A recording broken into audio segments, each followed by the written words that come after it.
हिवाळ्याचे दिवस सुरू झाले की बाजारात ताज्या हिरव्या भाज्यांची रेलचेल दिसायला लागते. त्यातीलच एक भाजी म्हणजे नवलकोलची भाजी.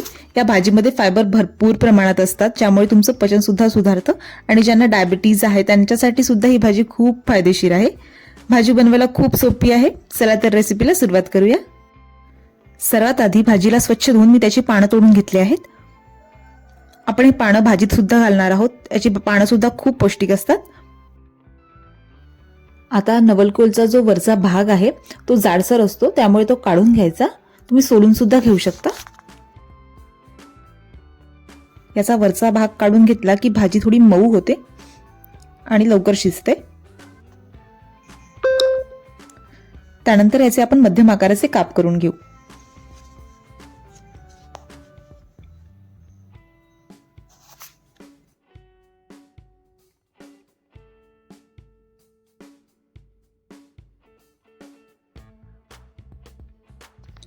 भाजीमध्ये मी ही पानं सुद्धा घालणार आहे. ही पानं सुद्धा खूप पौष्टिक असतात. तर याचे कोळे कोळे जे पानं असतात ते तोडून घ्यायचे. आता याला आपण बारीक बारीक कापून घेऊ.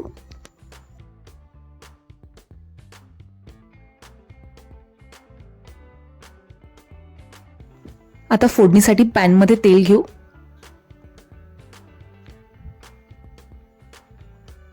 तेल गरम झालं की यात घालायचं जिरं, 2 बारीक चिरलेले कांदे. याला 3 ते 4 मिनिटं परतवून घ्यायचं. थोडासा गुलाबीसर रंग येईपर्यंत परतवून घ्यायचं.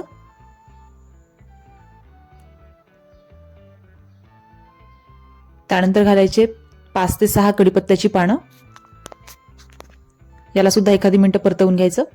त्यानंतर घालायचं कुटून घेतलेलं आलं, लसूण आणि मिरची. मी इथे 1 इंच आल्याचा तुकडा, 7 ते 8 लसूण पाकळ्या आणि 1 मिरचीला कुटून घेतलं होतं.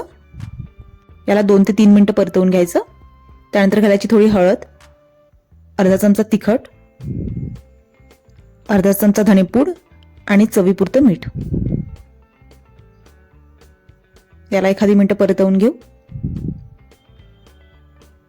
त्यानंतर घालायचा 1 बारीक चिरलेला टोमॅटो. याला सुद्धा परतवून घ्यायचा आणि झाकून 2 ते 3 मिनिटं शिजवून घ्यायचं. आता घालायची नवलकोटची भाजी आणि याला मिक्स करून घेऊ.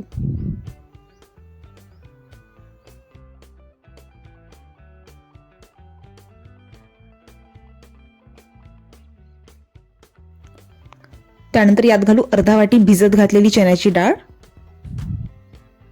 याला सुद्धा मिक्स करून घेऊ.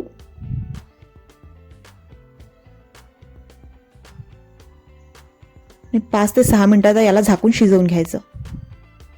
6 मिनिटं झाले आहेत. आपण भाजी बघू. याला एकदा परत चांगलं फिरवून घ्यायची. त्यानंतर यात घालायचं पाणी.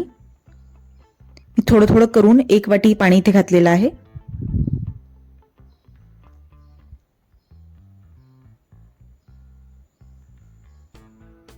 त्यानंतर भाजीला परत थोडं फिरवून घ्यायचं आणि परत झाकून 6 ते 7 मिनिटं याला शिजत ठेवायचं. 7 मिनिटं झालेले आहेत. आपण भाजी शिजलेली आहे की नाही चेक करून घेऊया. भाजी शिजलेली आहे आणि आपली नवलकोटची भाजी तयार आहे.